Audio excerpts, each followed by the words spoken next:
Hey guys, it's me, Heady NJ, editor Dan Ulloa. I'm doing a new podcast show here, the Heady Chronicle. So this is an episode now of that show. Welcome. I'm your host. This is my office here in the Essex County suburbs, North Jersey. So, you know, we're having some fun doing the show. People like it. I'm turning up my game. I got my fuzzy mic here, for example. So, you know, I thought it'd be like an interesting thing to explore, talking to people. It's always interesting as like a writer, you're sitting there typing versus gesturing here, smiling here, trying to look good for the camera. So yeah, we have a lot of things going on in the news. Give you guys like a little update of things going on. Naturally we are waiting on like the U.S. Attorney General Bondi make some progress of cannabis legalization under President Donald Trump. He endorsed Schedule 3, so it's something, it's progress. We're always for descheduling, where you take cannabis, marijuana off the schedule of controlled substances. So we always thought that would be like a better idea to make like the market like all the more prosperous to really ensure justice. So, it's an interesting thing to do, but we're waiting on that. So we also seem, but the thing is, like, when he announced it, it seemed like a distraction from like the release of these Epstein files with the like the billionaire financier, Wall Street tycoon Jeffrey Epstein, who was like raping children. It's pretty bad. And so they got these files that have been partially released on the U.S. Justice Department. So Trump is in a lot of them, along with the former English prince, Andrew Mountbatten Windsor. So it's really funny. I had a tip, and then I found that we had a Jersey City dispensary owner, Benny Shabtai, who's also in the files. He was friends with Epstein. For example, he's a part owner of the Downtown Flower Dispensary on the Newark Pedestrian Plaza. So it's a fun thing, or difficult really to find such a thing, but it doesn't seem like they were like best friends. Like Trump and Epstein were like bigger friends. Like Benny, like he did text him like LOL, are you, with like an R and a U versus like spelling it things out like English proper. That's difficult. Overall, we always got news about like Jersey stories. There's always more dispensaries, more brands, products coming along. It's a hell of a thing to watch. New places opening. We got towns progressing. We got a lot of, like in certain cities, and it's difficult because I kind of love everybody. Who's like a little guy, and then it's a fight of like who's like the littler guy. It's like really hard. Sometimes when it's just like a fucking knife fight out there for some of our friends out there, and it's difficult, but we're still getting products, the flower price is coming down bit by bit, we're seeing like very affordable prices.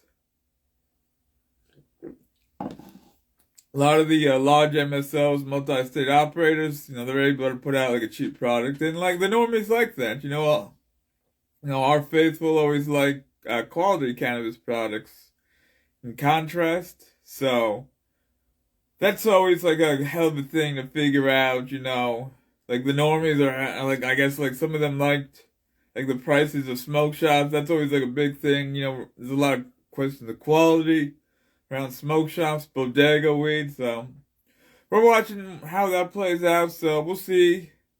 We're always working on like home grow, home legalization of cannabis, and descheduling, nationwide, so we make progress bit by bit. We're getting more sponsors on like home grow.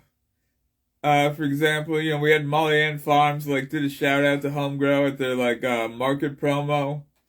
In February, it was fun. I went there and covered that speech. So that's like something, because they were always saying like the market doesn't like home grow, and this is the market liking home grow, or dispensary owners endorsing home grow. We have like a large coalition here in Jersey, headed by Andrea Rabel, Chris Goldstein, Kristen Godey, Tricom Analytical. So, we're making progress bit by bit, but these things are hard.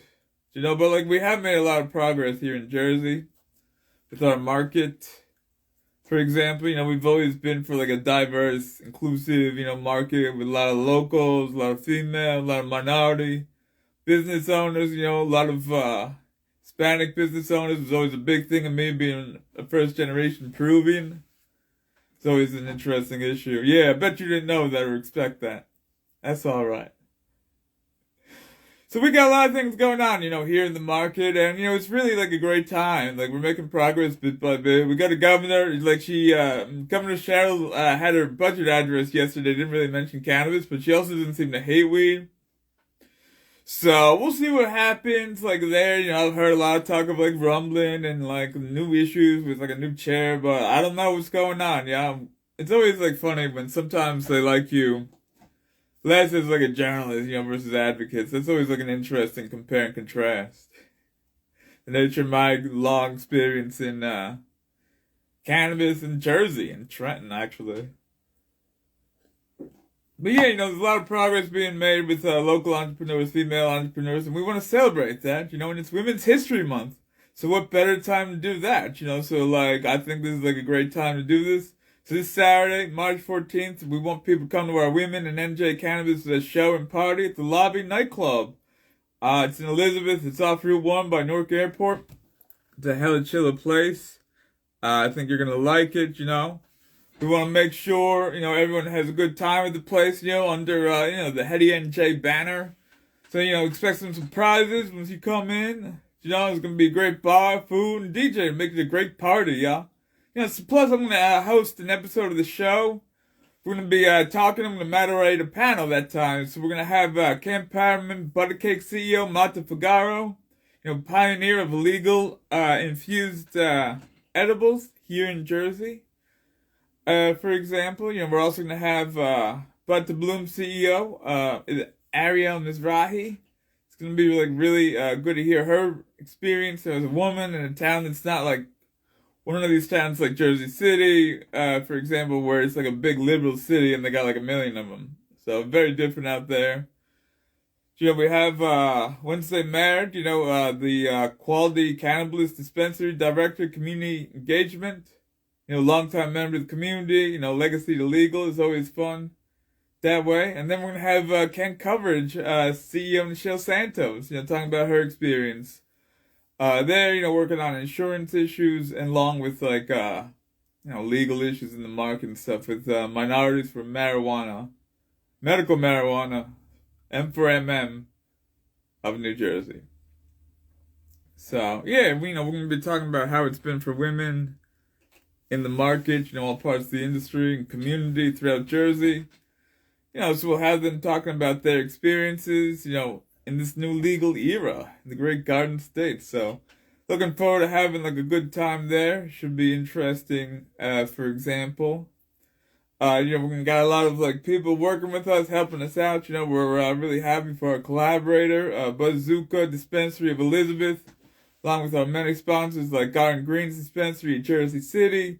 We got Highly Original, new brand by my boy TJ, Mojo Botanica, my good friend Aslan of Jersey Smooth, they got great vapes.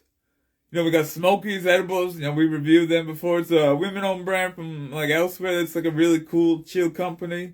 Very solid edibles. They got a great like lemon one. It was like very interesting, like lemonade flavor. Getting you high. It was like really fun. We got Canada Coverage, helping with insurance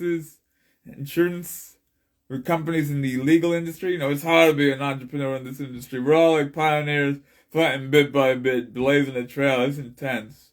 It's hella intense, but it's a new era. None of this was possible like 20 years ago when I was in college. When some of my friend was like, "Oh yeah, we could have legal weed here in the East." I'm like, "What?" Now here we are, and it's great. We're making great progress. So across here, not only here in Jersey, but across the United States, other like state legal markets.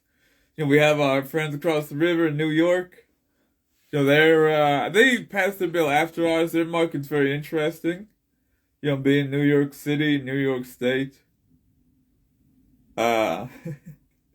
we talk about them. They seem to have like a very strong like underground legacy. Establishment there. They've been also fighting like MSOs, making progress and dealing with lawsuits. I think we've been actually making like more progress with like less lawsuits. We've been like steadier. They go like here and crash and go up and crash and up. So, we're like the slow and steady winning the race, knock on wood. So, we got Pennsylvania. Oh my God. Pennsylvania every year since I've been doing this, people are like, it's going to go legal there. And it never does. They got a Republican Senate in their legislature. It's really difficult. But the governor likes it, Josh Shapiro. We'll see what happens out there. It's difficult, but yeah, we want people coming to our event and hope you like this little show here we're doing. Because, we want to try to think of doing more of these, see what the people want, see how things are working, how we can survive and thrive in this new legal era of cannabis legalization. So, I think that's about it, guys. Yeah, I hope you have a good day. Happy Wednesday. It's a warm day here in Jersey, so take care.